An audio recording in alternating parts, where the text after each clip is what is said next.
Hello and welcome to Learning with Mike. Today we're going to explain the ongoing Twitter saga that's playing on right now, and by the end of the episode we're going to find out whether you should still invest in Twitter.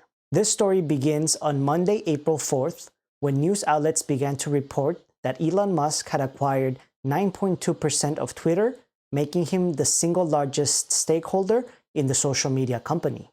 This news had a positive reaction in Wall Street, where investors started to buy a lot and made the price rise from about $40 all the way to $50. The next day, on Tuesday, April 5th, the news started to circulate that the board of Twitter had invited Elon Musk to the board and that he had accepted.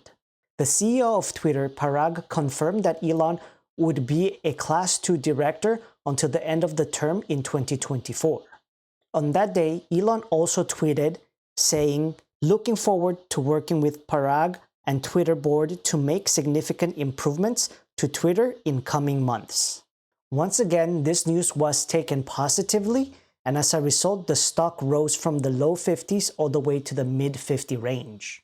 The next report that we actually heard was on Monday, April 11th, when over the weekend, Elon had actually announced that he was not joining the board of Twitter. A key factor to consider was that the agreement that Elon made to join the board would have actually limited him to about 15% ownership in Twitter.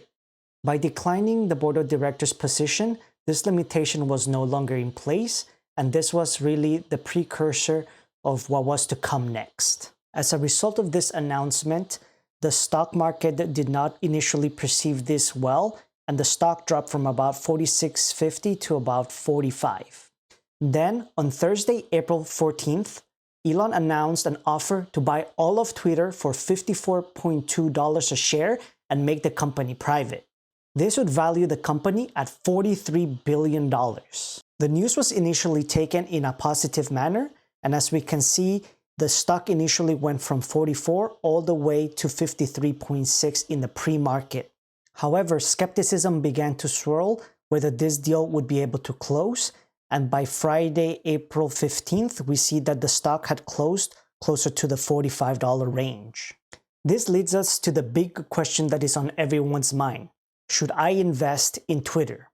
Let's consider the pros if the board accepts Elon's bid and allows him to take Twitter private. Elon has demonstrated the ability to successfully lead companies like Tesla and SpaceX and continue to make innovations in their respective fields. Not only is Elon a great entrepreneur, but he is also an influencer with over 80 million followers in Twitter. A mere tweet from the Doge father would send cryptos and stocks flying to the moon. Elon has stated that, "I invested in Twitter as I believe in its potential to be the platform for free speech around the globe, and I believe free speech is a societal imperative for a functioning democracy."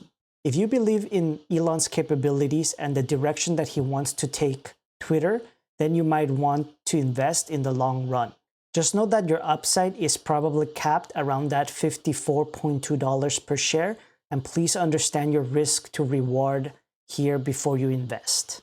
I actually see the potential for more downside because of these key factors. The first key factor is that Twitter's board needs to approve the deal, and so far signs have shown that they're not as receptive to this takeover bid. Number two, markets didn't react very positively on the news of the takeover as we saw that decline on Friday. This is signaling that investors have some doubts whether this deal can go through or not right now.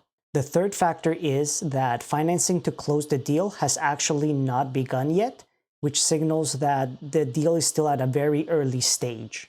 The fourth factor is that this is possibly a buy the rumor, sell the news type of event. So while everything is under speculation, the stock might run up, but then once the news comes out, it will crash back down because people will sell it.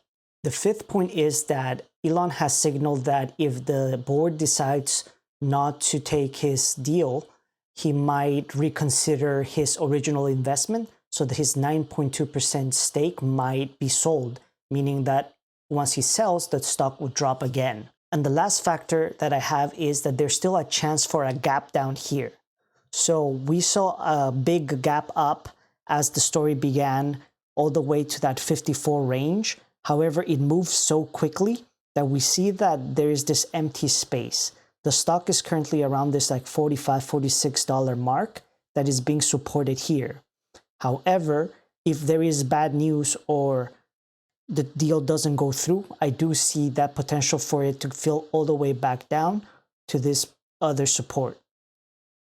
Personally, I will not be investing in this play because I see that there is a lot of volatility and risk at the moment. If you believe in Elon and you like the direction that he's taking Twitter and believe that the stock is going to go up, you can purchase the stock on Monday, and note that you might have the upside all the way to that 54.2 range. Alternately, you can also buy some call options and hope that the stock goes up. On the other hand, if you believe that there is more potential downside, you can short the stock, or you could buy put options, hoping that it gaps down all the way to that $40 range. Just note that shorting stock as well as buying options are higher risk trades, and to be very careful when you engage in them. As always, I am not a financial advisor. This is for learning and entertainment purposes only, and I'm actually quite excited to see how this saga unveils. Lastly, I wanted to thank the thousands of people that are watching my videos and wanted to share a great achievement. I recently reached my 100 subscriber mark, and I am so thankful for all of your support. If you want to keep up to date on the Elon Twitter saga, or if you just simply want to learn how to build wealth from the ground up, whether it's from your career, real estate, investing, or business, please like, subscribe, and I'll see you on the next episode.